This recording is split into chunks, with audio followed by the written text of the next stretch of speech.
ते ऑगस्ट 2025 या कालावधीत झालेल्या नुकसानीबाबत बाधित शेतकऱ्यांना मदत देण्याबाबत अतिवृष्टी व पूर, चक्रीवादळ यासारख्या नैसर्गिक आपत्तीमुळे शेती पिकाचे नुकसान झाल्यास पुढील हंगामामध्ये उपयोगी पडावे याकरिता शेतकऱ्यांना अनुदान स्वरूपात एका हंगामात एक वेळेस याप्रमाणे राज्य आपत्ती प्रतिसाद निधीमधून विहित दराने मदत देण्यासाठी दिनांक 25 ऑगस्ट रोजी हा शासन निर्णय घेण्यात आला आहे.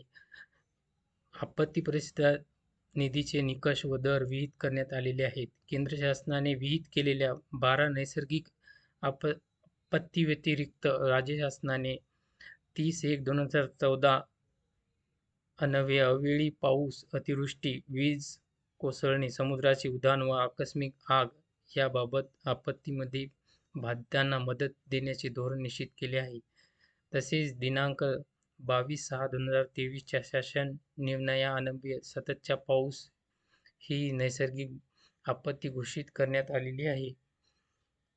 खरीप 2025 व पुढील कालावधीकरिता केंद्र, राज्य शासनाने अधिसूचित केलेल्या नैसर्गिक आपत्तीमुळे झालेल्या शेती व पीक नुकसानीबाबत नुकसान भरपाई देण्याबाबतचे अनुदान व दर निकष निश्चित केलेले आहेत. जून 2025 ते ऑक्टोबर 2025 या कालावधीत 65 मिमी. पेक्षा कमी पाऊस झाल्याने, सरासरीपेक्षा जास्त पाऊस झाल्याने आणि वादळी वारा यामुळे झालेल्या शेती पिकांच्या नुकसानीसाठी विशेष बाब म्हणून अनुदान मिळवण्याबाबतचा प्रस्ताव सादर केला आहे. त्या अनुषंगाने माननीय मंत्री, मदत व पुनर्वसन यांच्या अध्यक्षतेखाली गठीत झालेल्या मंत्रिमंडळ उपसमिती दिनांक 2/7/2026 रोजी बैठक पार पडली.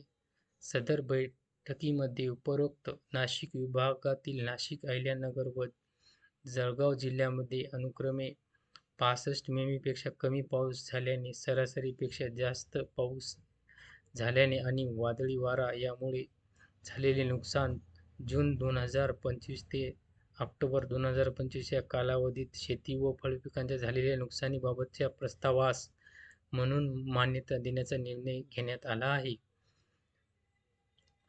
जून 2025 ते ऑक्टोबर 2025 कालावधीमधील नाशिक विभागातील अहिल्यानगर व जळगाव जिल्ह्यात अनुक्रमे 65 मिमी. पेक्षा कमी पाऊस झाल्याने, 24 गावात सरासरीपेक्षा जास्त पाऊस झाल्याने आणि वादळी वारा यामुळे झालेल्या शेतीपिकाच्या नुकसानीसाठी शेतकऱ्यांना मदत देण्याकरिता शासनाने 86,65,29,000 इतका निधी मंजूर करून देण्यात आलेला आहे.